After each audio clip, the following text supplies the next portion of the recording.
Você sabe o que é TypeScript? Essa tecnologia está ganhando cada vez mais espaço no desenvolvimento back-end e front-end. Sabe por que os devs estão gostando tanto dessa tecnologia? Hoje nós vamos falar sobre ela no universo do React e também veremos, claro, se vale a pena utilizá-la. Bora!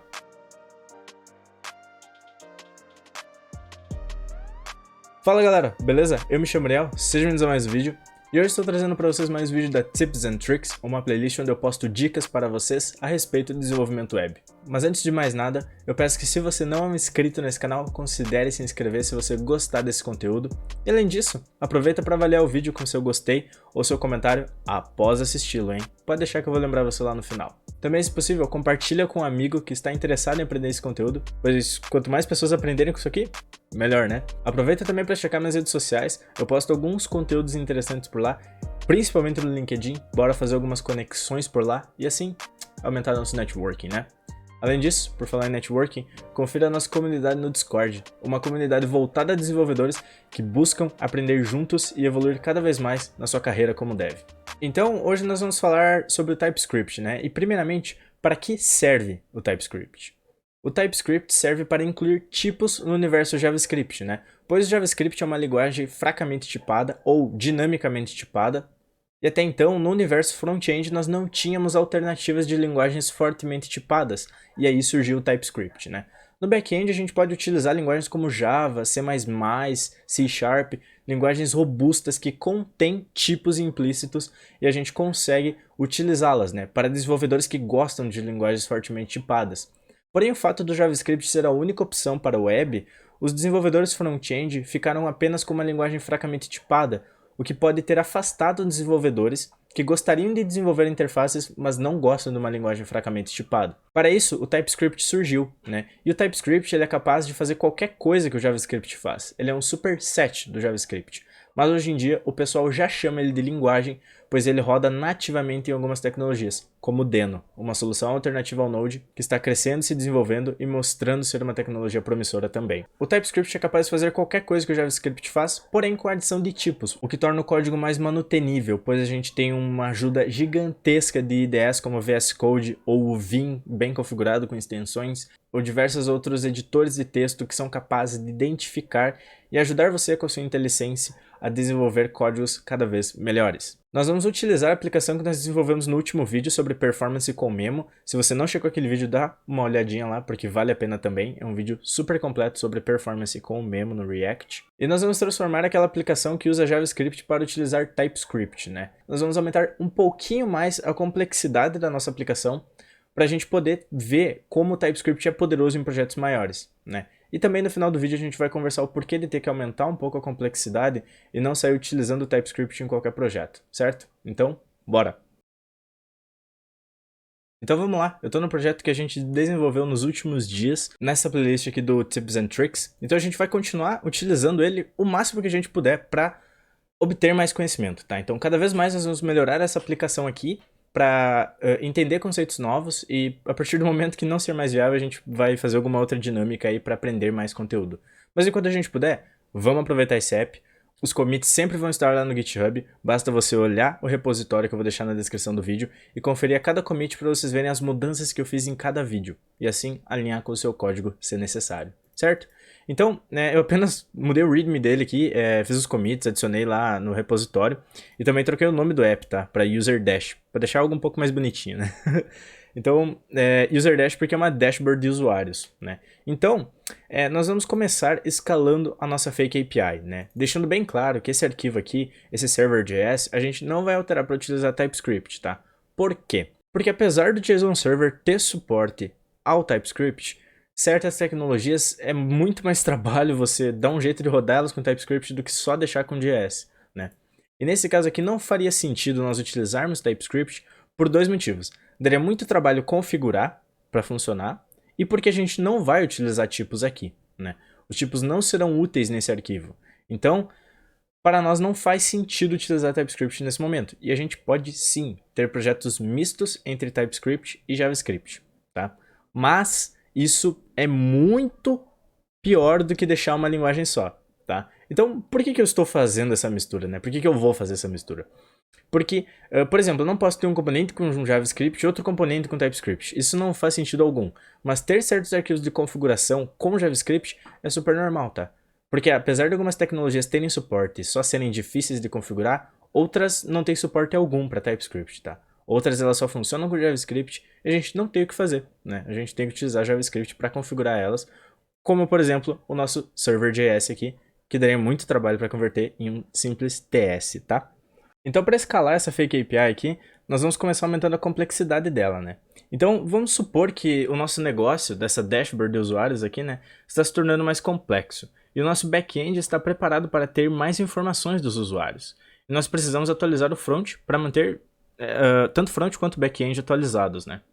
Então, para isso, nós vamos gerar novas informações para os nossos usuários aqui na fake API, como a birth date, o phone e o address, né? Então, a data de nascimento, telefone e endereço, certo?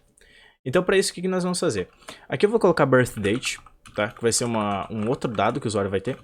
Birth date, que vai vir do faker.date.past, tá? Então, eu não vou colocar alguma data específica. O faker aqui ele tem algumas outras funções para data, como a recent, soon, weekday, né? Então, tem diversas maneiras que a gente pode utilizar o faker aqui para utilizar datas, né?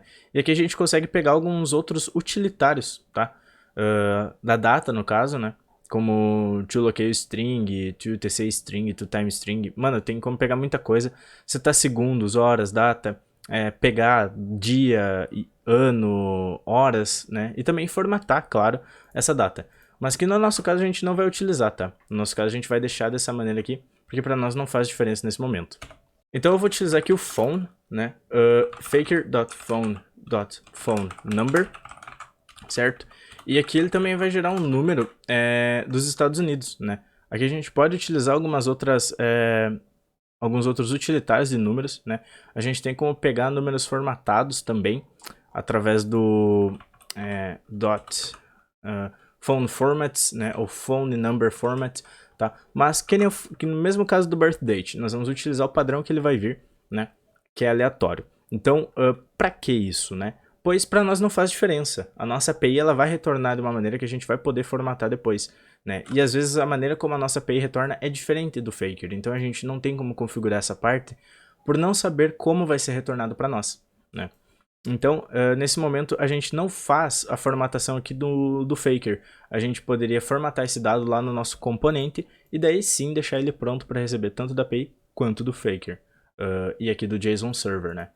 Então, a gente pode explorar isso aqui mais além, quando nós formos estudar mais a fundo a respeito do Faker, mas no momento nessa playlist ele está só nos ajudando aqui a desenvolver a nossa Fake API, né? Mas, em algum momento a gente vai entrar mais a fundo nesse assunto, certo? Então, além disso a gente vai ter a image aqui, que vai ser faker.image.people, que vai ser imagem de pessoas, né? Ou a gente pode pegar também image.avatar, né? Então, tem diversas alternativas aqui para utilizar imagens com o Faker, tá? Eu vou deixar com people mesmo, porque tanto faz, tá? Aqui a gente vai utilizar address também, e address vai ser um objeto, tá? O nosso endereço vai ser um objeto onde vai conter cada parte do endereço, como country, que é o país, faker address.country, que ele gera um país, state, faker.address.state, tá? Street, que vai ser faker.address.streetname. Opa, é uma função também. E number, no caso o número da casa, a gente vai fazer com math.random, tá? Que é uma função nativa do JavaScript, vezes 100, né? E aqui ele vai gerar um número flutuante, né? Um número flutuante que vai de 0 a 100, né? Só que para a gente poder obter um número inteiro, nós vamos fazer um math.floor para ele arredondar para baixo, né? Ou math.seal ou math. Como é que é? Round, né? Que daí ele faz da maneira como ele quiser. Mas eu sempre utilizei o floor, não muda nada nesse momento, tá? Então assim a gente consegue gerar o número da casa. Nesse caso sem o faker, né? Então, assim a gente já conseguiu escalar ainda mais a nossa fake API, né? Então eu vou abrir um outro terminal aqui, porque nesse aqui eu vou dar yarn start na nossa aplicação, e nesse aqui eu vou fazer yarn server para iniciar a nossa fake API.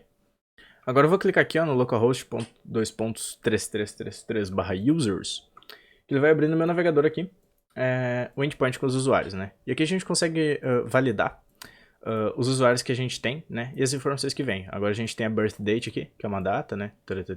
Claro que o nosso usuário não vai ter e-mail, etc. Ele nasceu em 2021. Mas enfim, né?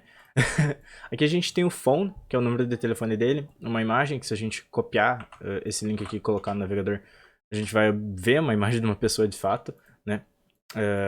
A gente tem aqui o address, que é um objeto, com o country, no caso South America, state New Hampshire. E eu não sou muito bom em geografia, eu ia dizer em JavaScript, não sou muito bom em geografia, então eu não sei dizer se esse estado é da África do Sul, então tem esse detalhe, né? Ele não gera dados de maneira coerente, a não ser que a gente passe um parâmetro do país. A rua também, ele gera uma rua aleatória e o número aqui funcionando perfeitamente, né? Com o math_random e floor que a gente fez lá, certo? Agora que a gente já conseguiu escalar nossa fake API, nós vamos ver qual é o problema que o TypeScript resolve, né? Pois nós vamos encontrar alguns problemas desenvolvendo agora e vamos ver a utilidade do TypeScript nesse processo, tá?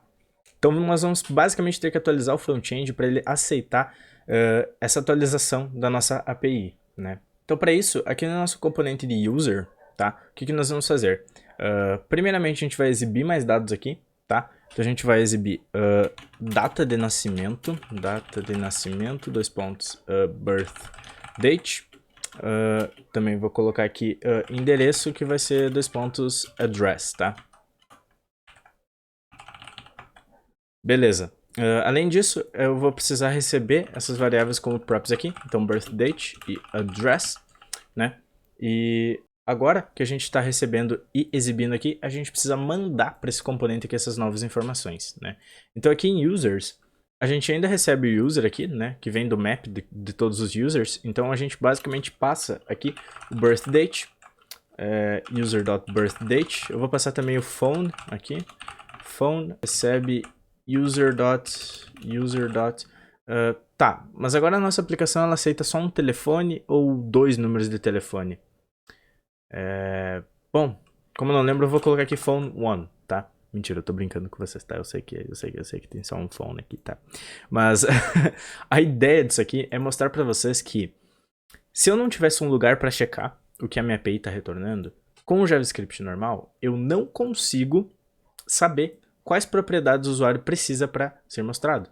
Eu não sei quais são essas propriedades que o meu componente, user component, está pedindo e utilizando aqui quando eu estou mandando. Então eu posso mandar o que eu quiser.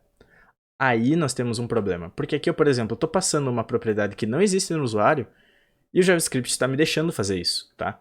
O JavaScript está deixando eu colocar um phone1. Então vamos continuar indo aqui para a gente ver até onde dá problema, tá? E aqui eu também vou passar o address, que vai ser address, que vai ser igual a user.address. Beleza? Ao salvar aqui ele já fez o linting para mim e corrigiu isso aqui.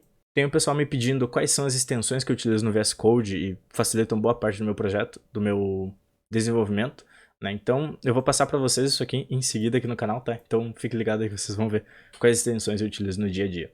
Então agora a gente pode ver que tivemos alguns problemas aqui, né, com o nosso usuário, pois a gente não sabe qual é o formato do phone, né, a gente pode receber mais de um telefone da nossa API, a gente não sabe como está sendo tratado, né, então a gente sempre teria que consultar em algum lugar, sendo que a integração com TypeScript, pelo menos no VS Code, é muito boa, tá? Eu sempre vou saber quais dados vêm dentro do usuário, tá? Porque a gente vai tipar isso e o VS Code automaticamente vai se integrar e nos dar sugestões dos tipos que a gente precisa e quais que são aceitos. Assim a gente evita todo esse problema aqui, tá? Se eu vir aqui no nosso app, por exemplo, ó, vou até abrir o console aqui, eu vou fazer a request de procurar aqui, só que apesar dela já ter retornado aqui para nós, ó, tá tudo pendente a questão do build do nosso JavaScript e a gente vai ter diversos problemas como 1 bilhão de erros aqui, tá? Por quê? Porque a nossa aplicação teve erro, não teve recurso suficiente para funcionar devido à quantidade de erro, e tudo é gerado por causa desse phone1 aqui. Mas pelo tamanho da nossa aplicação, a gente não tem nem ideia do que está acontecendo aqui, né? Porque ele não retornou o erro para nós. E sem saber qual que é o erro, como é que a gente vai debugar isso aqui, né? Só que se a gente estivesse utilizando o TypeScript, esse problema seria evitado, né? E caras, isso aqui é bug para ficar horas debugando, tá? A gente não sabe nem por onde começar, pois nós não temos um tratamento de erro. A nossa aplicação não foi capaz de processar tanto problema e nos mostrar de uma maneira que a gente consiga entender e resolver.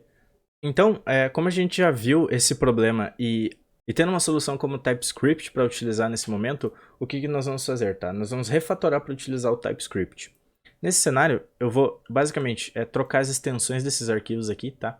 E todo arquivo que é JS ou JSX, né, que é o JSX, a gente utiliza T no lugar do J, tá? Simples assim. Ele até fica com uma coloração diferente aqui, pois essa é a cor do TypeScript, né? Então, a gente renomeia todos os arquivos para utilizar TSX, né? Então, colocar aqui tudo com TSX. A gente vai ter alguns erros em arquivos e a nossa aplicação não vai conseguir funcionar mais, né? E se a gente vai utilizar TypeScript, a gente só troca de JS para TS, tá? Mas não é o caso do nosso server aqui. Então eu vou até deixar ele aqui com TS, vou vir aqui no meu package.json e trocar aqui de JS para TS, tá? E a gente vai ver o que acontece aqui na nossa aplicação. Eu já fechei a minha aqui porque a gente estava tendo alguns erros, né? E agora eu vou fazer o seguinte, eu vou fazer um yarn start de novo. Eu vou ver aqui que o React detectou que eu estou usando o TypeScript no meu projeto, com o app.tsx, né? Então ele criou um arquivo tsconfig.json, que é um JSON com configurações de TypeScript, que por enquanto está vazio, né? A gente pode configurar isso aqui manualmente, mas nós vamos fazer aqui algum processo que vai preencher esse arquivo automaticamente com algumas configurações básicas para a gente começar, tá? Então ele está dizendo que a gente está tentando utilizar TypeScript, mas não tem ele instalado. Então nós vamos fazer a instalação com yarn add TypeScript, tá? Então, dessa forma aqui ele vai instalar o TypeScript para nós. A gente vai tentar rodar a aplicação e vamos ir resolvendo bug a bug até a gente conseguir utilizar o TypeScript aqui, né?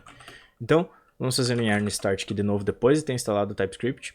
E a gente pode ver que o nosso tsconfig foi configurado, tá? Ele configurou e colocou bastante informações aqui para nós, tá? Então, a gente conseguiu obter alguma configuração básica aqui do TypeScript, e cada uma dessas configurações aqui são explicadas na documentação do TS, tá? Por hora, a gente vai utilizar as configurações padrões aqui, e conforme o avançar dos vídeos e nossa necessidade de utilizar configurações personalizadas para o TypeScript, nós vamos mexer nesse arquivo aqui de configuração, tá? E aqui, agora vocês podem ver que ele me retornou um erro, porque ele deu um erro aqui na aplicação, tá? Deixa eu acessar aqui também, ó. Ah, ele tá travado ela aqui. Mas ó, ele deu um erro aqui. Ele até é ruim de fechar a aba quando trava. Que ele não achou a declaração de tipos do React, tá? O que é isso? Ele tá me dizendo aqui para eu instalar esse pacote, types React, né? O que é isso? Bom, basicamente, alguns pacotes, tá? Eles já vêm com TypeScript instalado no pacote, como por exemplo o Axios, tá? O Axios ele já vem com TypeScript dentro dele, então a gente não precisa fazer nada, é só instalar o Axios e usar ele com TypeScript. Mas outros pacotes utilizam tipos separados, tá?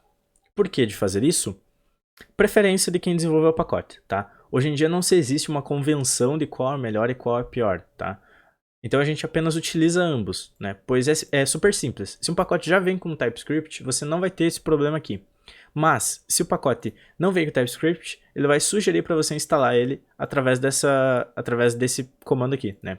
Então, sempre que alguma biblioteca que você instalar que não tem integração no próprio pacote com TypeScript, a gente pode instalar elas com o comando yarn add, né? Yarn add, e a gente vai colocar yarn add @types, tá? Aí nesse @types a gente vai colocar um barra e aqui a gente coloca o nome do pacote em questão, que no nosso caso é o React, né? Ele está dizendo que a gente não tem os tipos do React. Então eu vou colocar aqui React e eu já sei que ele vai dar problema, pois o React DOM também não tem essas dependências, tá?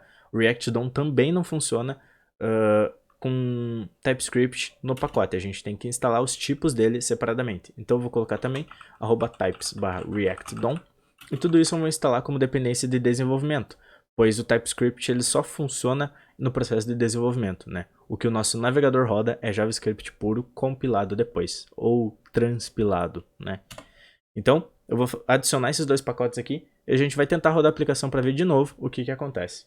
Então, beleza. Após fazer a instalação dele aqui, ó, eu vou reiniciar o nosso servidor aqui, tá? Fazer um yarn start de novo, para ver o que acontece, né? Para ver que erro que a gente vai ter agora.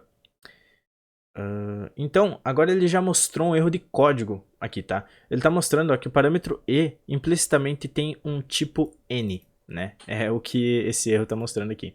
Então, se a gente for aqui no nosso arquivo app.tsx, a gente vai ver aqui que a gente tem um trema, né? Mostrando um problema aqui em vermelho. Ele está dizendo, ó, parâmetro e implicitamente tem o tipo n. Então, enquanto a gente está desenvolvendo com TypeScript, a gente desenvolve algo errado, ele já nos alerta 80% dos problemas que a gente vai ter, tá? Então, se eu passar aqui, ó, eu vou ver que eu tô com um problema, pois essa minha variável e do evento, né, ela está com o tipo n. E esse problema aqui já é um problema de código, tá? Pois o TypeScript é capaz de fazer tudo que o JavaScript faz, porém, a gente precisa adicionar a tipagem, né? Senão ele não funciona, tá? Então, o que nós vamos fazer para resolver esse problema aqui, tá? Basicamente aqui, nós estamos recebendo um evento, tá? Então, nós estamos fazendo um prevent default desse evento. Qual que é o evento que nós estamos recebendo aqui? Ele é o evento de submit do form, né? Então, ele é um evento do form, do elemento form do HTML, né? Então, o que nós vamos fazer? Para tipar alguma variável, a gente coloca a variável em si, 2 pontos, e assim a gente coloca o tipo dela em seguida, tá? E qual que é o tipo dessa variável e aqui? Eu posso colocar o tipo n aqui, que ele vai parar de alertar. Porque aqui ele está dando problema ainda, porque eu tenho que reiniciar aqui, mas ele está dizendo que o parâmetro e implicitamente tem o tipo n. Implicitamente, antes, né? Antes ele estava tendo implicitamente. Aqui eu estou dizendo explicitamente que ele é n, é o tipo n, é qualquer tipo. N é qualquer tipo, é qualquer um, né? Então se eu reiniciar aqui, ó, a gente vai acabar obtendo um outro erro, tá? Pois o nosso app.txt ele está verde aqui, ele não tem nenhum vermelho, então nenhum alerta, significa que está tudo certo, e ele vai dar erro lá em outro componente, tá? Só que essa estratégia de sair tipando tudo com n é basicamente utilizar o TypeScript para nada, pois a gente diz que o nosso evento tem um tipo n e a gente não obtém as vantagens do TypeScript de nos mostrar o que cada variável pode fazer, né? O poder de cada variável. Então aqui a gente tem que tipar corretamente qual é o tipo desse evento, tá? Então, o tipo desse evento é do form. Então, o TypeScript ele vem com diversos utilitários, tá? Que servem para nos auxiliar no desenvolvimento. Então, a gente vai obter lá do pacote do React o form event, né? Então a gente obtém o form event, deixa eu importar ele aqui, ó. Ele importa lá do @types/react que a gente salvou, né? Então, se eu acessar esse cara aqui, ó, eu posso ver que eu estou na node modules @types react, né? E aqui eu tenho uma interface, que são coisas do TypeScript que a gente vai ver ao longo do tempo, né? Mas aqui a gente pode ver que essa tipagem está vindo do arquivo, do pacote que a gente instalou de tipos do React, né? Então, esse aqui já resolve o problema. Agora a gente está dizendo que a nossa variável e ela é do tipo formEvent, né? Ela é do tipo de evento de form. Então agora a nossa variável e aqui, a gente está fazendo prevent default nela. Só que se eu fazer um e ponto, eu consigo obter todas as possibilidades que o HTML e o JavaScript permitem para se interagir com um evento de form, né? Não só prevent default, mas diversas outras coisas aqui que a gente geralmente não utiliza, tá? Então esse é o poder do TypeScript. Ele nos sugere o que a gente precisa fazer e nos mostra quando a gente está fazendo algo de errado, o que facilita e acelera muito o processo de desenvolvimento, né? Então agora que a gente já tipou o nosso evento aqui, deixa eu salvar esse arquivo, ele vai continuar dando erro lá no nosso user.tsx, tá? Ele está dizendo que cada variável aqui, ó, implicitamente tem o tipo n. O name tem implicitamente n, e-mail implicitamente n, e assim vai indo, né? Então a gente precisa tipar isso aqui.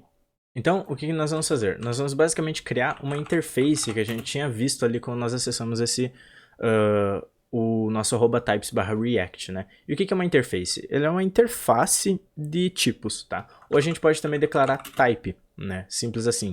Então, ambos têm uma funcionalidade parecida, tá? Geralmente a gente utiliza interface com tipos mais simples, pois o type tem uma extensão a mais, onde a gente consegue fazer tipos mais complexos na nossa aplicação. Mas enquanto a gente conseguir lidar com interfaces, a gente utiliza ela, tá? Basicamente a única diferença é que a interface se comporta como classe, tá? Eu posso ter uma interface, por exemplo, aqui de user component props, que são as propriedades do nosso componente, né? E eu posso fazer extends a alguma outra interface, né? E assim eu obtenho todos os tipos daquela interface, mais o que eu declarar aqui para nossa user component props, né? E o type, por outro lado, ele utiliza outros métodos para estender e utilizar tipos de outros tipos ou interfaces, né? Então nós vamos começar com a interface aqui.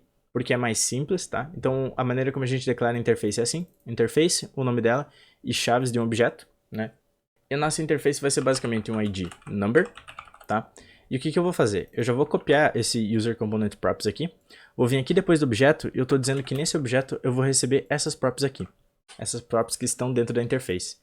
O nosso ID já parou de dar problema, ele já parou para alertar pro name, e-mail, né? Pois o ID já está aqui. Eu estou dizendo que o nosso ID é do tipo number, dessa forma aqui, tá? Atributo, valor. O atributo é o nome do campo e o valor é o tipo dele, tá? É assim como a gente trabalha com interfaces. Já o nosso name, ele é do tipo string. O e-mail é do tipo string. A birth date que a gente vai receber, a gente pode tipar ela como data, né? Pois a gente recebe uma data. Mas eu vou tipar como string também, pois a gente utiliza ela como string aqui. E o address ele não é um tipo string e ele não é um tipo number. O que o address é? Se a gente vir aqui, ó, lá no nosso retorno da API, a gente pode ver aqui que address é um objeto, tá? Com outras propriedades dentro. Então, o que isso aqui nos possibilita, tá? A gente vai fazer um objeto aqui dentro, tá? Dizer que address é um objeto e que ele tem outros atributos dentro dele, né? Para fazer isso, a gente coloca chaves aqui também para declarar um objeto, tá? E aqui a gente diz que o nosso address, ele tem, por exemplo, aqui, ó, country, que é uma string, state, que é uma string, street, que é uma string, e number, que é 52, tá? Então eu vou fazer o seguinte, eu vou colocar esse cara aqui desse lado, o nosso VS Code aqui desse lado, deixa eu fechar o menu.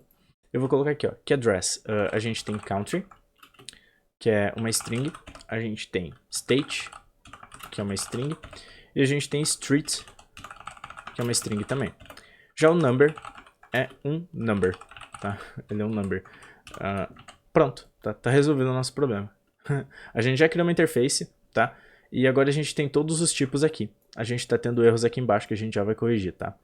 Então, tá. Aí você vai me dizer, mas você teve que consultar o retorno da API. Bom, isso eu preciso fazer, claro, para eu poder saber o que a API retorna, né? Só que a diferença entre o TypeScript e o JavaScript é que eu faço isso uma vez só.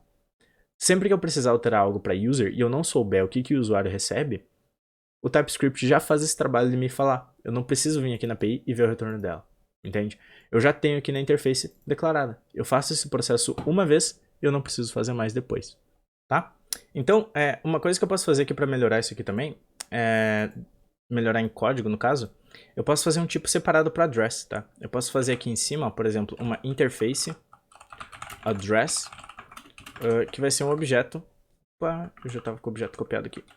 Interface address, que vai ser o objeto que eu tinha aqui. E daqui eu só digo que address é address, tá? Então eu consigo obter os mesmos ganhos aqui, né? Então a gente está dizendo que address é address, só que o nosso objeto de interface está separado, tá? Simples assim. Aqui ele está dando problema com relação ao object.is aqui, né, das props, mas essas props não estão tipadas. O que a gente está tipando são os usuários em si, né?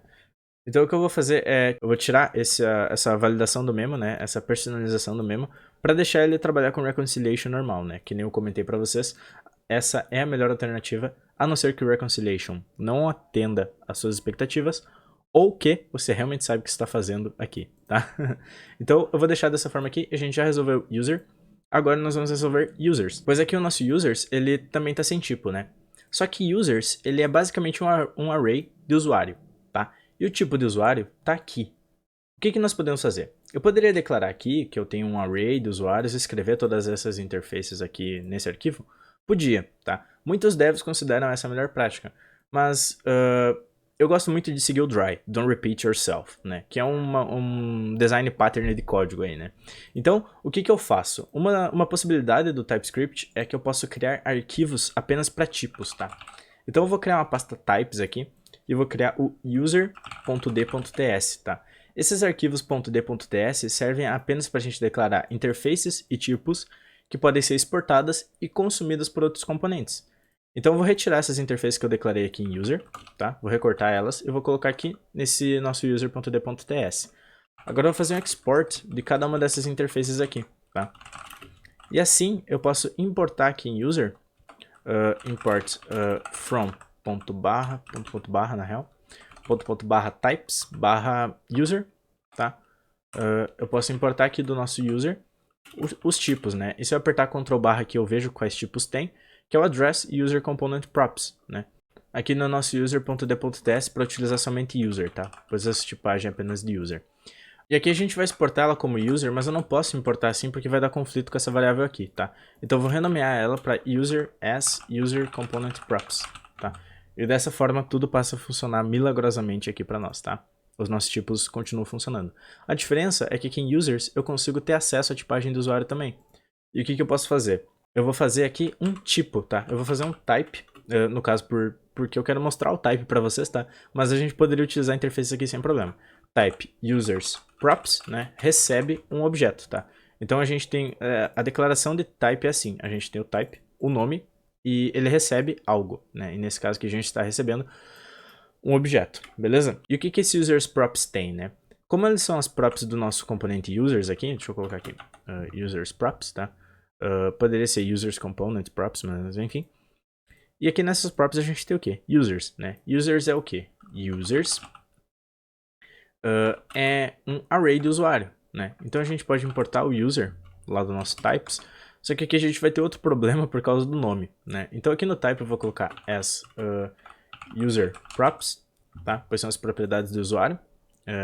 E vai ficar users e user props, né? Então deixa eu colocar user type na real, user type para ficar mais simples. User type, né? E aqui eu vou dizer que users é user type. Só que user type, ele é o tipo de um usuário só. Então eu não consigo fazer map no tipo user, tá? Pois user, ele é um objeto, eu não consigo fazer map em um objeto, né?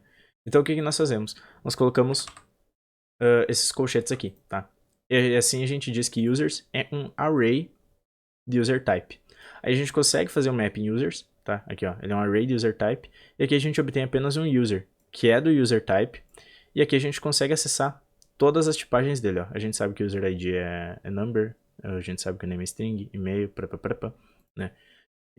Então a gente consegue fazer assim. Outra maneira de declarar arrays também é utilizar o tipo array e passar como generic, que é como a gente chama esse maior e menor aqui, né? Que são o tipo desse array, tá? Então assim, a gente tem o mesmo resultado.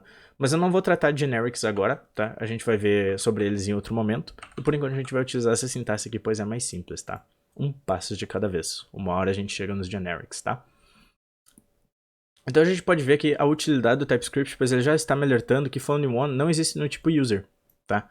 Então o que nós vamos fazer? O que existe no tipo user, né? O que existe em user?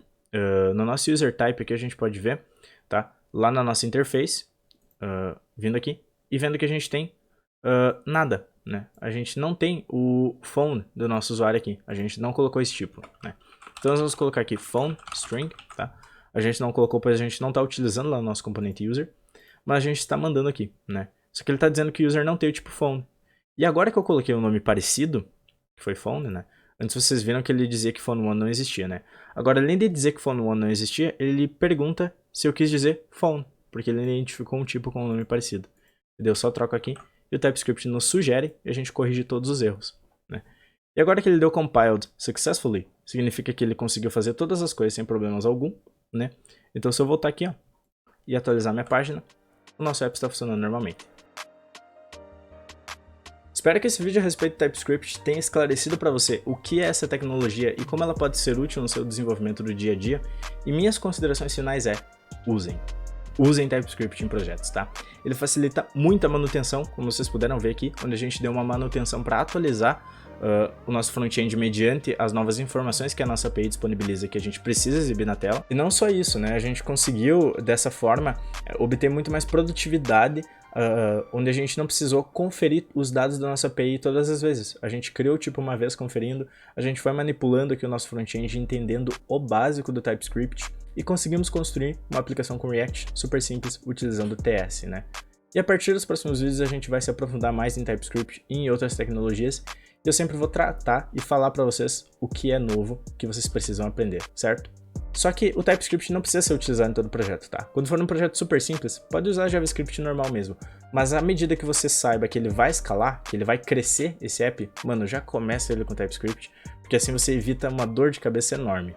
Então a regra basicamente que eu tenho assim é, se o meu projeto vai ser pequeno, eu deixo ele com JavaScript. Se meu projeto é pequeno agora, mas ele pode ser maior depois, utilizo TypeScript. Se meu projeto vai ser maior, se eu sei que ele vai ser grande, TypeScript também. Então, como eu falei, conforme ao longo dos vídeos, nós vamos ir vendo essa tecnologia e aprendendo cada vez mais juntos, certo?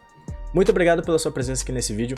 Não esquece de deixar sua avaliação, que eu falei que eu ia lembrar você lá no início do vídeo. Para você deixar sua avaliação a respeito desse vídeo, deu muito trabalho produzir esse conteúdo. Os conteúdos que eu tô trazendo agora aqui nessa Tips and Tricks estão dando bastante trabalho de fazer, produzir, editar, etc. Então, caras, eu peço muito que vocês divulguem esse conteúdo para pessoas, pois ele está muito bem feito e deu bastante trabalho de fazer, certo? Não esquece de checar nossa comunidade no Discord, a comunidade voltada a desenvolvedores que eu falei para vocês lá no início do vídeo.